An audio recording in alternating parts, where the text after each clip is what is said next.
With us at breakfast, Dr. Rosemary Leonard, who's a GP. Good to see you this morning. Thank you for coming in. Is this all the hangover from when people got scared of the MMR vaccine and therefore didn't do the 3 and do them correctly? Well, it's 2 doses, but interestingly, if you look at the spread of where these measles cases are occurring in terms of age group, the biggest lot of measles is in the 10 to 14-year-olds.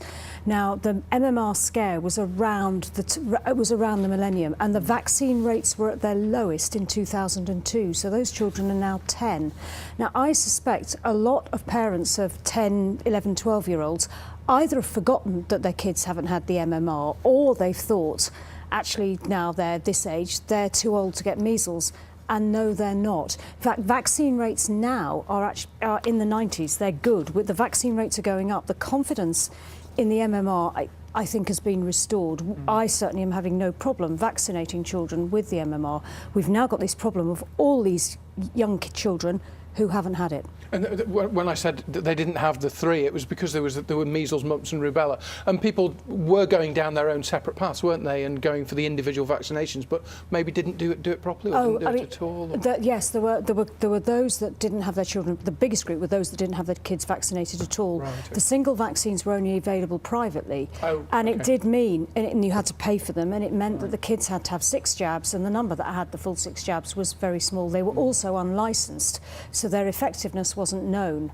So even children who've had a single measles vaccine could still be vulnerable. And in fact, there are some cases of measles occurring in kids that have only had 1 vaccine. They haven't had the booster dose. When I was young and we had the measles, it didn't seem that big a deal, but it can actually be it can be life-threatening to some people, can't it? Measles is horrible, and I've seen it. We've had outbreaks where I work. It really, really is a nasty, nasty disease. And though most children get over it, they are laid out for 2 weeks. They have a high fever. It's terribly worrying for the parents. It can lead to inflammation of the brain. It can cause meningitis.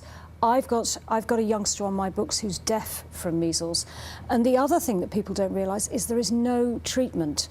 When I've had cases of measles in my surgery, the parents said, "Oh, but you can give antibiotics." No, you can't. This is a viral illness. You have to wait for the body's system to get over it. So if you get measles, there is nothing even the best doctors can do about it. So how do you avoid getting measles then? I mean, how's it transferred? It's transferred person to person. The way to avoid getting measles is to be vaccinated. And if you've got children and you're not sure if they've had both their doses of MMR, you are never too old to have the MMR. If you're not sure if your children have been vaccinated, if they're 14, 15 years old, or if they're 5 or 6, go along to your GP surgery. We do keep very good records. We can check and give either the 1 or 2 doses that are required. Because measles isn't just dangerous, of course, for the child that has it, but of course for other people who may come into contact with them. Yes, and the vaccine we give the vaccine at 13 months.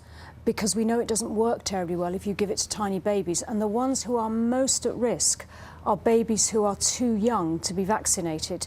So if you've got a tiny baby and their cousin, for instance, who's 11, 12, goes and gets measles, your baby could really, really be at risk, it's all to do with what's called herd immunity. The more people we can get who are immune to measles, the less the disease is going to spread to those who are really vulnerable. Thank you very much for coming in. It's good to talk to you, Dr. Rosemary Leonard. Time now is just 8:15. We're talking about millions of homeowners who are being warned that they might not be able to move house because their deposit has been wiped out. Yes, the fall in house prices over the last 5 years has dramatically cut the amount of equity that people have in their property, and according to some experts, it is causing a bottleneck in the housing